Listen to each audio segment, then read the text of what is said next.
Olá, querido salmista. Você já parou para pensar qual o significado dos milagres de Jesus descritos por Mateus? No vídeo de hoje a gente vai aprender um pouco sobre por que os milagres de Jesus são descritos por Mateus do jeito que são descritos e do jeito que estão dispostos no capítulo 8 e 9 de Mateus.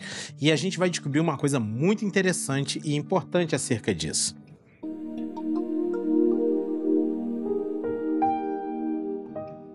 Os milagres de Jesus, eles têm uma importância muito grande. Em outra aula, a gente viu, por exemplo, que Mateus ele está apresentando Jesus para o povo judeu e apresentando Jesus como sendo o Messias prometido por Deus, como sendo filho de Deus, né, nesse sentido, tendo o poder e a autoridade dado a ele por Deus, e sendo ele o rei dos judeus.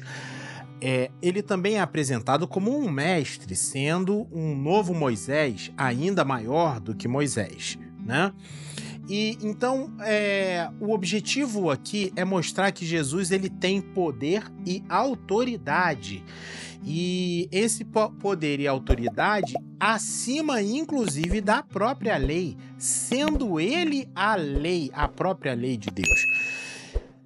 Para mostrar isso e para que isso fique evidente e que não haja de forma nenhuma dúvida acerca disso, Jesus então opera uma série de milagres e prodígios.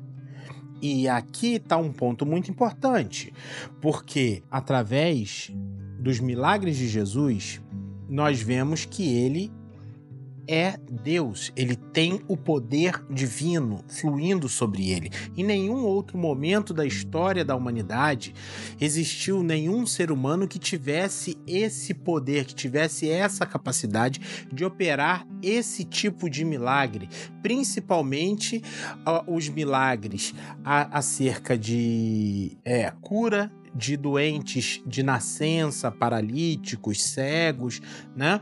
Então a gente vê que, olhando para a própria Bíblia, Moisés, ele era capaz de fazer algumas maravilhas a partir do que Deus ordenava que ele fizesse, mas não era nem se comparava à maneira como Jesus age e aquilo que Jesus faz. Então, o primeiro motivo dos milagres de Jesus é mostrar que ele é o ungido do Senhor, ele é o Messias, no linguajar do Novo Testamento, o Cristo. Ele é o Cristo. A gente viu num outro vídeo de por que a gente usa então o termo Cristo, que significa Messias, então o ungido do Senhor. Tá? Jesus tem poder então sobrenatural, e esse poder sobrenatural que ele tem é ilimitado. Então, através desses milagres, então a gente vai ver que o poder de Jesus é ilimitado e que ele pode fazer coisas inimagináveis. Quando você olha lá no capítulo 8 de Mateus, o primeiro milagre que ele faz é de curar um leproso. E o que ele está mostrando com isso? Que quando ele toca em alguma coisa, não é ele que fica impuro, mas o grau de pureza e de santidade dele é tão grande que naquilo que ele toca, o que ele toca fica puro. Então é por isso que o primeiro milagre é justamente um leproso. Que sendo e a lei dizia que um leproso ele tinha que ficar inclusive afastado para que ninguém mais se tornasse impuro ao tocá-lo, né? Mas Jesus toca e esse leproso fica puro, fica curado, né? Ou seja, aquele em que Jesus toca, estando Jesus perto, Jesus tocando, esse é purificado. Então é isso que esse milagre está dizendo. Mas Jesus é um Deus de perto, mas também é um Deus de longe. Por quê? Porque o milagre que vem a seguir, no capítulo 8, é de um centurião, que vem pedir que Jesus então cure o seu servo. E Jesus diz o quê? Tá bom, vamos lá, vou lá curá-lo. Né? Ele vai dizer assim, ó, lá no versículo 5 do capítulo 8... Entrando Jesus em Cafarnaum, dirigiu-se a ele um centurião, pedindo-lhe ajuda, e disse: Senhor, meu servo está em casa, paralítico e em terrível sofrimento. Jesus disse: Eu irei curá-lo, vou até ele. Versículo 8. Respondeu o centurião: Senhor, não mereço receber-te debaixo do meu teto, mas dize apenas uma palavra e meu servo será curado. Pois eu também sou homem, sujeito à autoridade e com soldados sob o meu comando. Diga a um vá e ele vai, e a outro venha e ele vem. Diga ao meu servo faça isso e ele faz. Ouvindo isso, Jesus admirou-se e disse aos que o seguiam: Digo-lhes a verdade, não encontrei em Israel ninguém com tamanha fé. Olha só que interessante. E Jesus então cura o servo do centurião. O que o centurião percebe e que Jesus fala: não vi nenhuma fé igual a essa. O que o centurião percebe é o seguinte: Jesus tem poder. E o poder e a autoridade que ele tem é tamanha que ele não precisa estar presente para que o milagre aconteça. No milagre do leproso, a gente vê que Jesus, aquilo que ele toca é purificado.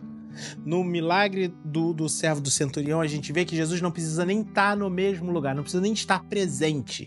Se ele der a ordem é executada e o milagre acontece. Ele não precisa estar no mesmo lugar.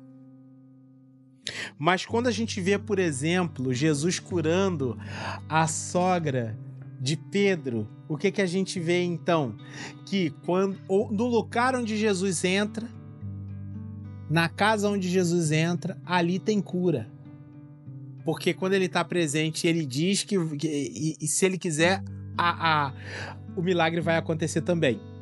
Então ele pode estar de longe, ele pode estar perto.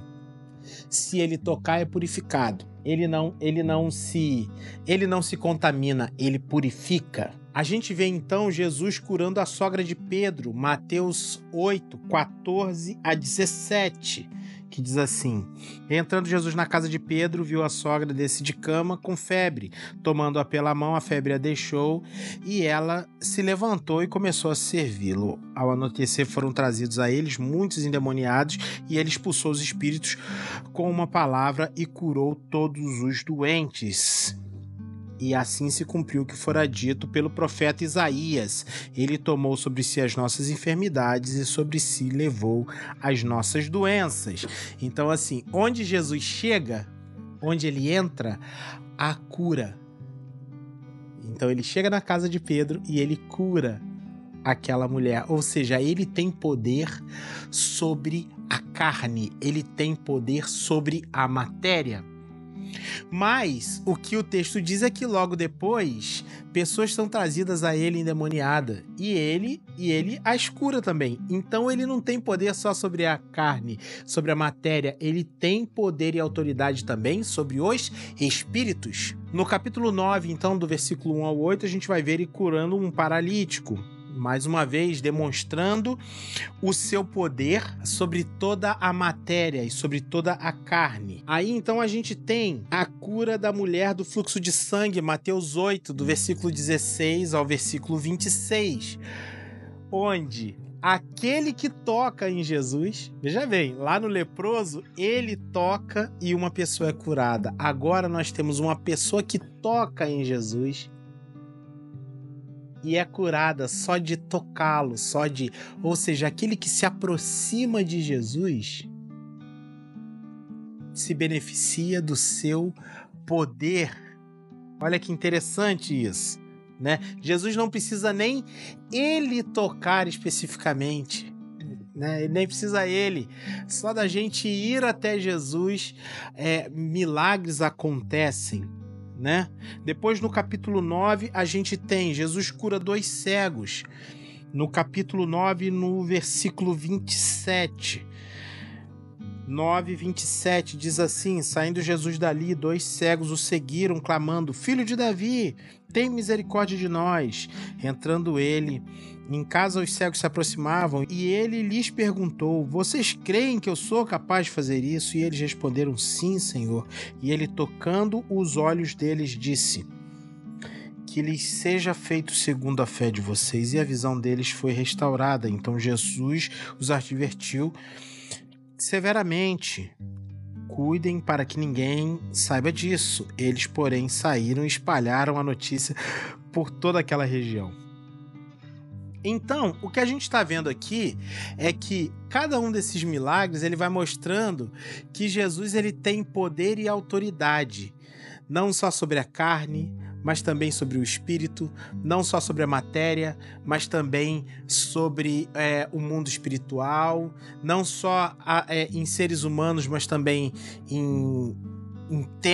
sobre o tempo e sobre a criação, sobre toda a criação. O que os milagres relatados por Mateus estão mostrando pra gente é que Jesus tem autoridade, tem poder, tem autoridade e tem domínio sobre todas as coisas. E que esse domínio, essa autoridade, ele realmente ele é ilimitado.